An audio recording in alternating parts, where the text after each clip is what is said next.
ఈరోజు ఆంధ్రప్రదేశ్ 9వ తరగతి సాంఘిక శాస్త్రం జియోగ్రఫీ టెక్స్ట్ బుక్లోని 6వ పాఠానికి సంబంధించిన ముఖ్యాంశాలు చూద్దాం. 6వ పాఠం జనాభా. ఇందులో 110 నుంచి 115 పేజీ వరకు.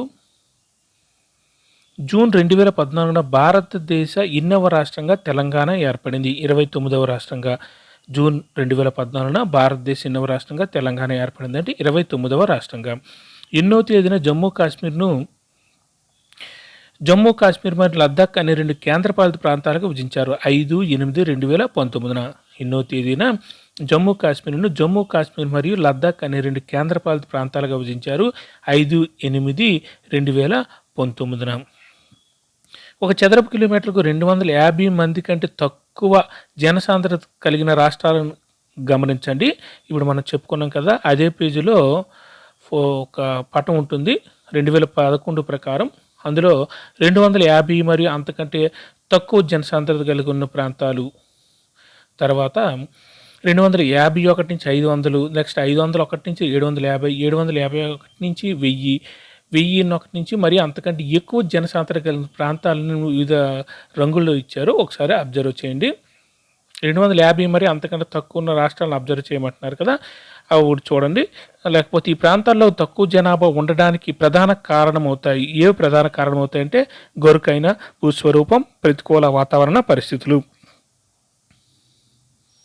చదరపు కిలోమీటర్కు 250 మంది కంటే తక్కువ జనసాంద్రత కలిగిన రాష్ట్రాలు ఒకసారి అబ్జర్వ్ చేయమన్నారు కదా, రాష్ట్రాలను కూడా రాయమంటున్నారు. ఒకసారి చూడండి. 250 మరి అంతకంటే తక్కువ జనసాంద్రత కలిగిన రాష్ట్రాలను గమనించండి. రేడియం కలర్లో ఉన్నాయి చూడండి. రాజస్థాన్, పక్కన మధ్యప్రదేశ్, తర్వాత ఛత్తీస్గఢ్. లైన్గా రాజస్థాన్, మధ్యప్రదేశ్, ఛత్తీస్గఢ్. పైకి వెళ్తే జమ్మూ కాశ్మీర్, హిమాచల్ ప్రదేశ్, ఉత్తరాఖండ్. నెక్స్ట్ ఇటువైపు వెళ్తే సిక్కిం, మేఘాలయ, అరుణాచల్ ప్రదేశ్, నాగాలాండ్, మణిపూర్, మిజోరాం. ఓకేనా. రాజస్థాన్, మధ్యప్రదేశ్, ఛత్తీస్గఢ్ లైన్గా 3. నెక్స్ట్ పైన జమ్మూ కాశ్మీర్, తర్వాత హిమాచల్ ప్రదేశ్, తర్వాత ఉత్తరాఖండ్, తర్వాత సిక్కిం. ఇటువైపు తూర్పు వైపు వస్తే సిక్కిం, అరుణాచల్ ప్రదేశ్, నాగాలాండ్, మణిపూర్, మిజోరాం, కిందని మేఘాలయ, అస్సాం కిందని మేఘాలయ కూడా. ఇవి కూడా 250 అంతకంటే తక్కువ జనసాంద్రత కలిగిన రాష్ట్రాలు. అస్సాం మరియు చాలా ద్వీపకల్ప రాష్ట్రాలు ఎటువంటి జనసాంద్రతను కలిగి ఉన్నాయి? మధ్యస్థ. అస్సాం మరియు చాలా ద్వీపకల్ప రాష్ట్రాలు ఎటువంటి జనసాంద్రత కలిగి ఉన్నాయంటే మధ్యస్థ. అంటే దాని అర్థం ఏంటంటే 250 కంటే తక్కువ ఉండవు, కానీ 250 నుంచి దగ్గర 251 నుంచి 500 వరకు ఉంటాయి అన్నమాట. అటువంటి రాష్ట్రాలు మధ్యస్థ వాతావరణ మధ్యస్థ జనసాంద్రతను కలిగి ఉన్నాయి. ఈ ప్రాంతాల్లో జనసాంద్రతను ప్రభావితం చేసేవంటే ఆ ప్రాంతంలోని కొండలు, ఖండించబడిన రాతి స్వరూపం గల భూస్వరూపం, ఒక మోస్తరుని తక్కువ వర్షపాతం, నిస్సారమైన తక్కువ సారవంతమైన నేలలు. ఈ ప్రాంతాల్లో జనసాంద్రతను ప్రభావితం చేసేవి ఈ ప్రాంతాలలో కొండలు, ఖండించబడిన రాతి స్వరూపం గల భూస్వరూపం, ఒక మోస్తరుని తక్కువ వర్షపాతం, నిస్సారమైన తక్కువ సారవంతమైన నేలలు. ఇవన్నిటికీ మధ్యస్థ జనసాంద్రతకి, నెక్స్ట్ 250 మరి అంతకంటే తక్కువ ఉన్న జనసాంద్రతకి కారణాలు ఏంటంటే ఇవన్నీ కూడా చెప్పవచ్చు. వేటి కారణంగా ఉత్తర మైదానాలు, దక్షిణాన కేరళలో అధిక జనసాంద్రతలు ఉన్నాయి? సారవంతమైన నేలలు మరియు సమృద్ధిగా వర్షపాతం ఉన్న చదునైన మైదానాలు ఉండడం వల్ల ఎక్కడ అధిక జనసాంద్రత ఉందంటే ఉత్తర మైదానాలు, దక్షిణాన కేరళలో. అధిక జనసాంద్రత కలిగిన ఉత్తర మైదానంలోని 3 రాష్ట్రాలను గుర్తించండి అంటున్నారు. అధిక జనసాంద్రత అంటే మన పటంలో చూపిన ప్రకారం 1001 మరియు అంతకంటే ఎక్కువ ఉన్న రాష్ట్రాలు మన పటంలో ఏ ఉన్నాయో ఒకసారి చూడండి. నెక్స్ట్ 1001 అంటే 750 కూడా ఉండవచ్చు. 751 నుంచి అంతకంటే ఎక్కువ ఉన్న రాష్ట్రాలు ఏమైనా ఉన్నాయో చూడండి. ఫస్ట్ ఉత్తరప్రదేశ్, తర్వాత బీహార్, పశ్చిమ బెంగాల్.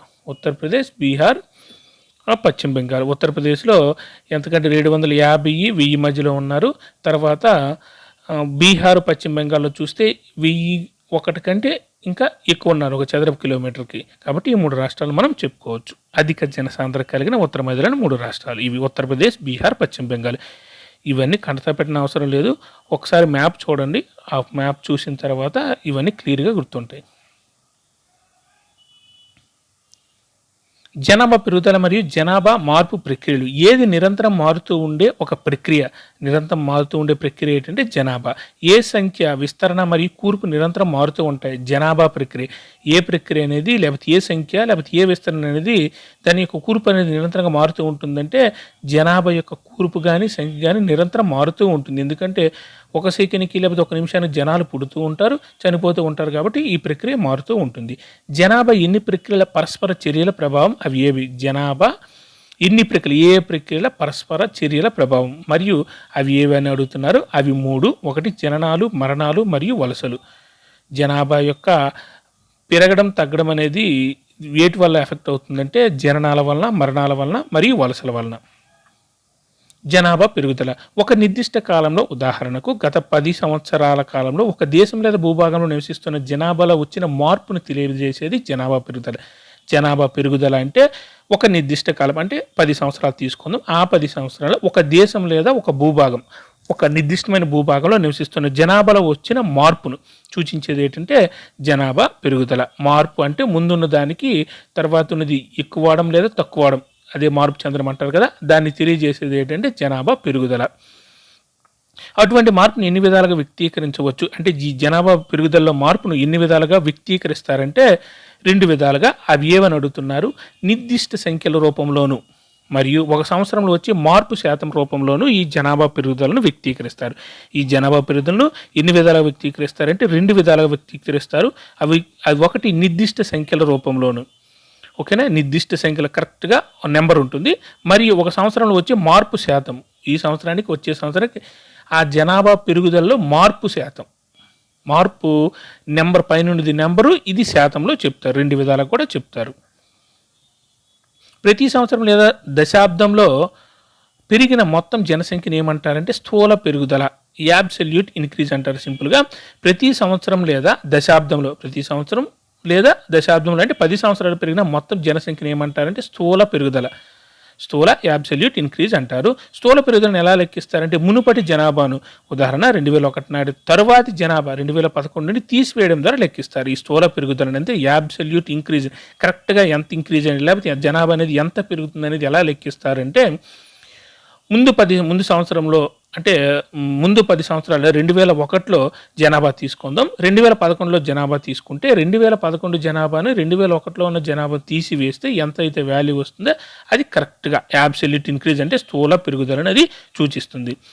దీనిని ఏమంటారంటే నిర్దిష్ట పెరుగుదల, స్థూల పెరుగుదల లేదా నిర్దిష్ట ఇదే యాబ్సల్యూట్ ఇంక్రీజ్ అంటే నిర్దిష్ట పెరుగుదలగా చూస్తారు. దీన్ని యాబ్సల్యూట్ ఇంక్రీజ్ అని కూడా అంటారు.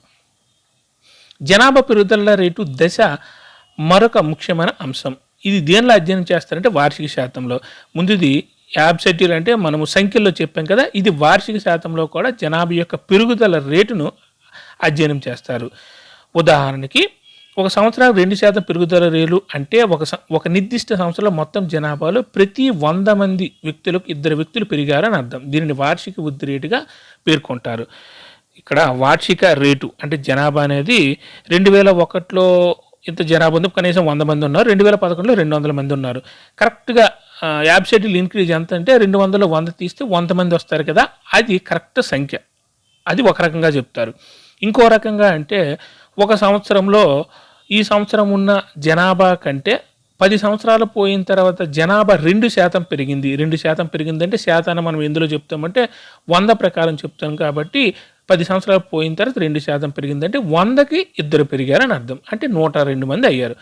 2001లో 100 మంది ఉంటే 2% జనాభా పెరిగిందంటే దాని అర్థం ఏంటంటే 100కి 2 పెరుగుతారు. కాబట్టి 2011లో 102 మంది ఉంటారు అని అర్థం. ఇది శాతంలో, అది నెంబర్లో. దీన్ని వార్షిక వృద్ధి రేటుగా చెప్తారు. భారతదేశ జనాభా 1951లో 361 మిలియన్ల నుండి 2011 నాటికి 1210 మిలియన్లకు ఎలా పెరుగుతుంది? స్థిరంగా పెరుగుతుంది. ఇప్పుడు మీ వాల్యూస్ చూశారనుకోండి, భారతదేశ జనాభా ఆ టేబుల్స్ కానీ వాల్యూస్ కానీ ఇవన్నీ చూశారనుకోండి, భారతదేశ జనాభా 1951లో 361 మిలియన్లు ఉంది. 2011 అయ్యేసరికి 1210 మిలియన్లు. ఎలా పెరుగుతుందంటే స్థిరంగా. ఎలా పెరుగుతుందండి? స్థిరంగా పెరుగుతూ ఉంది. అంటే పూర్తిగా ఆగిపోలేదు, పెరుగుతూ ఉంది. స్థిరంగా పెరుగుతుందని దాని అర్థం ఏంటంటే మార్పులో శాతం రావచ్చు కానీ పెరుగుదల మాత్రం తేడా మాత్రం రాలేదు. అంటే తగ్గుదల అనేది ఎక్కడా లేదు, స్థిరంగా పెరుగుతూ ఉంది. భారతదేశ జనాభా పరిమాణం మరియు పెరుగుదల శాతం. ఇప్పుడు 1951లో మొత్తం జనాభా 361 ఉంది. 1961లో 439 ఉంది. 1971లో 548.2 మిలియన్లు ఉంది. 81లో 683.3 మిలియన్లు ఉంది. 91లో 846.4 మిలియన్లు ఉంది. 2001లో 1028.7 మిలియన్లు ఉంది. 2011లో 1210.6 మిలియన్లు ఉంది. దశాబ్ద కాలానికి నికర పెరుగుదల మిలియన్లు. దశాబ్ద కాలం అంటే 10 సంవత్సరానికి నికర పెరుగుదల. ఇప్పుడు 361 నుంచి 439 వచ్చేసరికి దగ్గర 78 మంది మిలియన్లు పెరిగేశారు.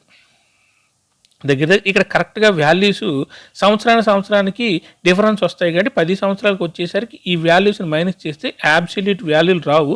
కానీ గుర్తుపెట్టుకోండి 1951 నుంచి 61 వరకు 1951, 61, 71 అంటే దాని అర్థం ఏంటంటే మధ్యలో 10 సంవత్సరాలు ఉన్నాయి. 10 సంవత్సరాలు ఉంటే ఇక్కడ వార్షిక వృద్ధి రేటు, వార్షిక అంటే సంవత్సరానికి వృద్ధి రేటు ఇచ్చారు. నెక్స్ట్ నికర పెరుగుదల కూడా ఇచ్చారు. ఒక దశాబ్ద కాలానికి నికర పెరుగుదల ఇచ్చారు. అక్కడ పాయింట్లు ఉండడం వల్ల ఏమవుతుందంటే నిర్దిష్ట పెరుగుదల, కరెక్ట్గా పాయింట్ సరిగ్గా రాకపోవచ్చు కానీ ఇవి గుర్తుపెట్టుకోండి. ఇక్కడైనా మన టెక్స్ట్ బుక్లు ఇచ్చారు కదా, గుర్తుపెట్టుకోండి. నెక్స్ట్ ఇక్కడ 1951లో 361, దాని వృద్ధి రేటు 42.343, వృద్ధి రేటు అంటే 1.25. 1961 439.2, దశాబ్దానికి పెరుగుదల అంటే 78.15. నెక్స్ట్ వార్షిక వృద్ధి రేటు 1.96. ఇక్కడ 1951 నుంచి 61 వరకు వృద్ధి రేటు అంటే ఈ 78 మిలియన్లు అనేది, ఫర్ ఎగ్జాంపుల్ ఇక్కడ 361, 439 కదా, ఇక్కడ 78 మిలియన్లు అనేది 50లో పెరుగుదల. 50లో పెరుగుదల అంటే దాని అర్థం ఏంటంటే 50వ దశకంలో పెరుగుదల అని అర్థం. 1951 స్టార్ట్ అయిన తర్వాత 52, 53, 54, 55, 56, 57, 58, 59, 60, తర్వాత 61 ఇక్కడ మనం చూసిస్తున్నారు. అంటే దాని అర్థం ఏంటంటే 51 నుంచి 59, 60 వరకు చూసేస్తుంది కాబట్టి అవన్నీ 50లు. కాబట్టి 50 దశకంలో పెరుగుదల ఇది సూచిస్తుంది. తర్వాత వచ్చేది నెక్స్ట్ 71, 72, 73, అక్కడ 81 ఉంది కదా, అది 81లో పెరుగుదల. దాని అర్థం ఏంటంటే 70లో పెరుగుదల. 81 దగ్గర పెరుగుదల చూపించిన అది 70లో పెరుగుదల. అర్థం చేసుకోండి క్లియర్గా. 1951లో 361 మంది ఉన్నారు, 61లో 439 మంది ఉన్నారు. అంటే 50లో పెరుగుదల దగ్గర 78 మిలియన్లు. అంతే కదండి. 51 తర్వాత 52, 53, 54 వస్తుంది కదా, 61 వరకు పెరుగుతూ ఉన్నారు జనాలు. ఎంతమంది పెరిగారంటే 78 మిలియన్ల మంది పెరిగారు. ఎప్పుడు పెరిగారు? 50లో 1952, 53, 54, 55 ఆ సంవత్సరాల్లో పెరిగారు. కాబట్టి 50లో పెరుగుదల ఎంత అవుతుంది? 78 మిలియన్లు. ఓకేనా. ఈ వృద్ధి రేట్ అంటే 1.96 అలా, అది గుర్తుపెట్టుకోండి. ఎగ్జాంపుల్, ఫర్ ఎగ్జాంపుల్ 1998లో 846.4 కదా, అదే 2001లో 1128.7 కదా, డిఫరెన్స్ 182.3. అక్కడ చూసారా క్లియర్గా 182.3 క్లియర్గా ఇచ్చారు. 182.32 2001లో చూసారా. 1991లో 846.4, 2001లో 1028.7. అయితే డిఫరెన్స్ ఎంత అంటే 1028, 846 తీస్తే ఎంత వస్తుంది? 182.3. అది ఎక్కడ చూపిస్తున్నారు? మనకి 2001లో చూపిస్తున్నారు. అంటే దాని అర్థం ఏంటంటే 1991లో పెరుగుదల అంటే 90లో పెరుగుదల. 91, 92, 93 కదా, అవన్నీ 90లో పెరుగుదల ఎంత పెరిగిందంటే ఆ 90లో 182.32 పెరిగింది. అంటే 846 నుంచి 1028కి పెరిగింది. అంటే 182.32 మిలియన్లు 90లో పెరిగారని అర్థం. ఎంత శాతం పెరిగిందంటే 1.97% పెరిగింది వృద్ధి రేటు దశకంలో. ఓకేనా. వార్షిక, ఇక్కడ వాడు ఏమంటాడు వార్షిక వృద్ధి రేటు అంటున్నాడు. అంటే ఆ 10 సంవత్సరాన్ని మైనస్ చేసి బై 10 చేస్తే 1.97. మామూలుగా అయితే 10 సంవత్సరాలకి అయితే ఎంత అవుతుందంటే 19.7. ఒక సంవత్సరానికి 1.97. ఇక్కడ పైన వార్షిక వృద్ధి రేటు ఇచ్చాడు, దశాబ్ద వృద్ధి రేటు ఇవ్వలేదు కాబట్టి 19.7%. గణాంకాలు 1951 నుంచి 1981 వార్షిక జనాభా పెరుగుదల రేటు స్థిరంగా పెరుగుతుండేదని తెలియజేస్తాయి. ఈ గణాంకాలను ఏం తెలియజేస్తాయని పైన చూస్తే 51 నుంచి 81 వరకు జనాభా పెరుగుతూ ఉంది. అంటే 51లో 1.25 పెరుగుదల రేట్ అంటున్నారు. ఇది శాతంలో 51 నుంచి 81 వరకు చూడండి 1.25, 1.96, 2.20, 2.22. ఈ పైన చూడండి 1.25, 1.96, 2.2, 2.22, అది 81 పెరుగుతూ ఉంది. తర్వాత 91కి వచ్చేసరికి 2.16 తగ్గిపోతూ ఉంది పెరుగుదల రేటు. 2001 వచ్చేసరికి 1.997, 2011 వచ్చేసరికి 1.64. చూడండి, 1951 నుంచి 81 వరకు పెరుగుదల రేటు ఎక్కువగా ఉంది. 1.25, 1.96, 2.20, 2.22, 2.22 హైయెస్ట్ 81లో. తర్వాత 91కి వచ్చారు 2.16, 2001లో వచ్చేసరికి 1.97, తర్వాత 2011కి వచ్చేసరికి 1.64. ఈ పెరుగుదల రేట్ అనేది తగ్గుతూ ఉంది. కానీ ఇక్కడ గణాంకాల ప్రకారం 1951 నుంచి 81 వరకు వార్షిక జనాభా పెరుగుదల రేటు స్థిరంగా పెరుగుతుందనేది తెలియజేస్తాయి. మనకు అది తెలిసిపోతుంది క్లియర్గా. ఇది జనాభాల త్వరిత పెరుగుదలను 1951లో 361 మిలియన్ల నుండి 1981లో 683 మిలియన్ల పెరగడాన్ని సూచిస్తుంది. ఇప్పుడు మనం నేర్చుకున్నది 1951లో 361 మిలియన్లు ఉంటే 1981లో 683 మిలియన్లు ఉన్నాయి. ఇప్పుడు ఈ పట్టం కూడా గమనించండి, ఈ రెండు పట్టాలు కూడా. జనాభా వృద్ధి రేట్లో క్షీణత ఉన్నప్పటికీ ప్రతి దశాబ్దం అదనంగా కలుస్తున్న జనాభా పెరుగుతున్నదని తెలియజేస్తుంది. ఎందుకు? ఇప్పుడు జనాభా వృద్ధి రేట్లో క్షీణత అంటే జనాభా పెరుగుదల రేట్లు తక్కువగా ఉన్నప్పటికీ, అంటే 81 తర్వాత 91లో జనాభా రేటు తక్కువగా ఉన్నప్పటికీ జనాభా మాత్రం పెరుగుతూ ఉంది. దీనికి కారణం ఏంటని కలుస్తున్న జనాభా పెరుగుతుంది తెలియజేస్తుంది. ఎందుకు? ఎప్పుడు నుండి వృద్ధి రేటు క్రమంగా క్షీణించడం ప్రారంభించిందని 1981 నుంచి వృద్ధి రేటు క్రమంగా క్షీణించడం ప్రారంభమైంది. ఈ కాలంలో జననాల రేట్లు వేగంగా తగ్గాయి. అయినప్పటికీ ఎన్నవ దశకంలో 182 మిలియన్ల మంది జనాభా మొత్తం జనాభాకు జోడించబడ్డారు. అంటే ఏడాదికి అదనంగా కలుస్తున్న జనాభా ఇంతకు ముందు కంటే ఎక్కువ, అంటే 1990లో. ఈ కాలంలో జననాల రేట్లు వేగంగా తగ్గాయి. కానీ అయినప్పటికీ ఎన్నవ దశకంలోనే 182 మిలియన్ల మంది మొత్తం జనాభాకు జోడించబడ్డారు. ఏడాదికి అదనంగా కలుస్తున్న జనాభా ఇంతకు ముందు కంటే ఎక్కువ. ఇప్పుడు 1990లోనే పైకి వెళ్దాం ఒకసారి. 1992లోనే, అంటే 1997-92లో 182 మిలియన్ల మంది, 182.3 మిలియన్ల మంది చేరుతూ ఉన్నారు. వార్షిక వృద్ధి రేటు తగ్గుతూ ఉంది. అంటే 2.22 నుంచి 2.16, 1.97 ఇలా తగ్గుతూ ఉంది. కానీ పైనున్నది ఎంత పెరిగింది? 163. కానీ కింద నుండి 182, తర్వాత 181 వచ్చింది అనుకోండి. కానీ 135 తర్వాత 135 ఉండేటప్పుడు 2.22% వృద్ధి రేటు. తర్వాత 2.16% వృద్ధి రేటు తగ్గింది. కానీ జనాభాలో పెరుగుదల మాత్రం 163కి పెరిగింది. తర్వాత 182 పెరిగింది, 187 తర్వాత తగ్గింది. కానీ వార్షిక వృద్ధి రేటు ఈ 2 సంవత్సరాలు ఏమవుతుందంటే వార్షిక వృద్ధి రేటు తరిగినా జనాభాలో మాత్రం పెరుగుదలలో మాత్రం తగ్గుగా లేదు. అదే వాళ్ళు అడుగుతున్నారు ఎందుకని. ఇప్పుడు చూద్దాం.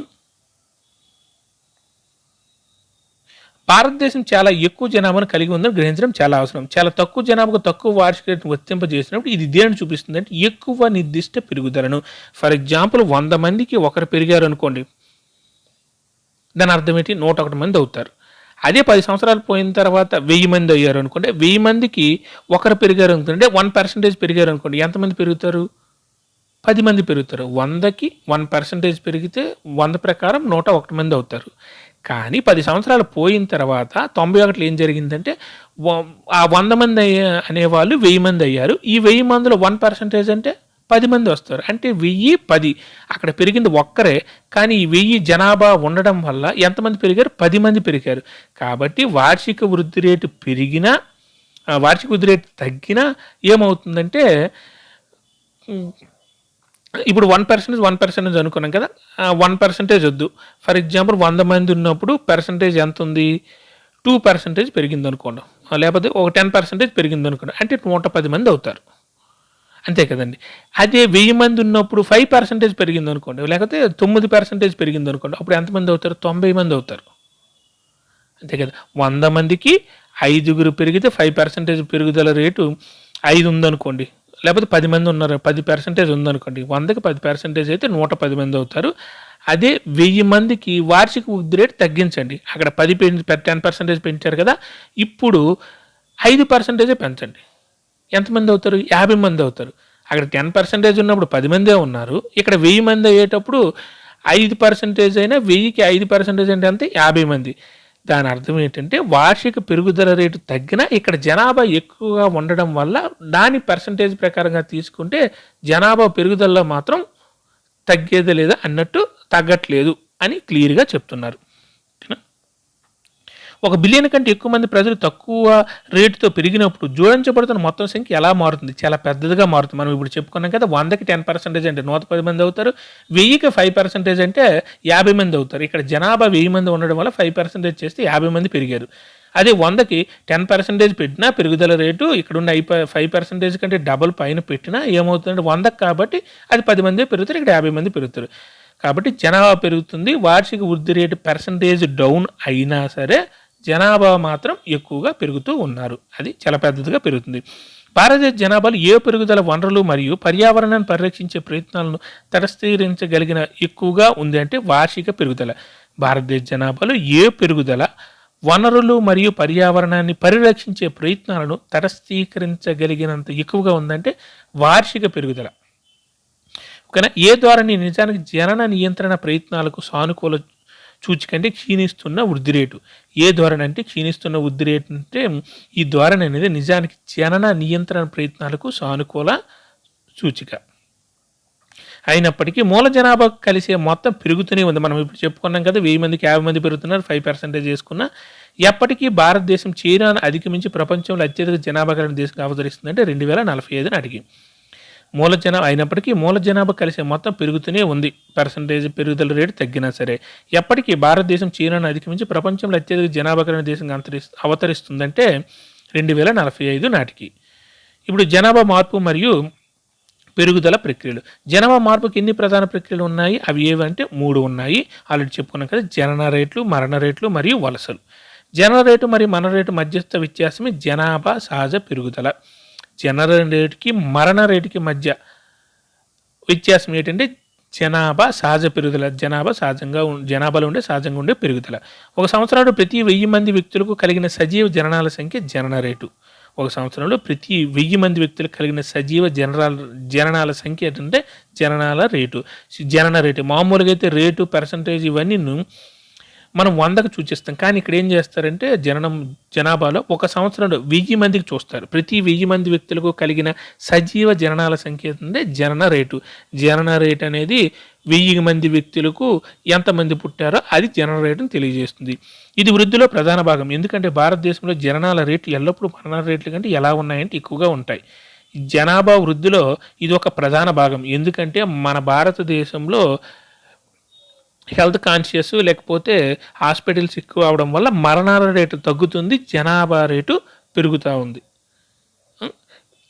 అంతే కదా, జననాల రేటు ఎల్లప్పుడూ మరణాల రేటు కంటే ఎలా ఉందంటే ఎక్కువగా ఉంది. కాబట్టి జనాభా పెరుగుతుంది.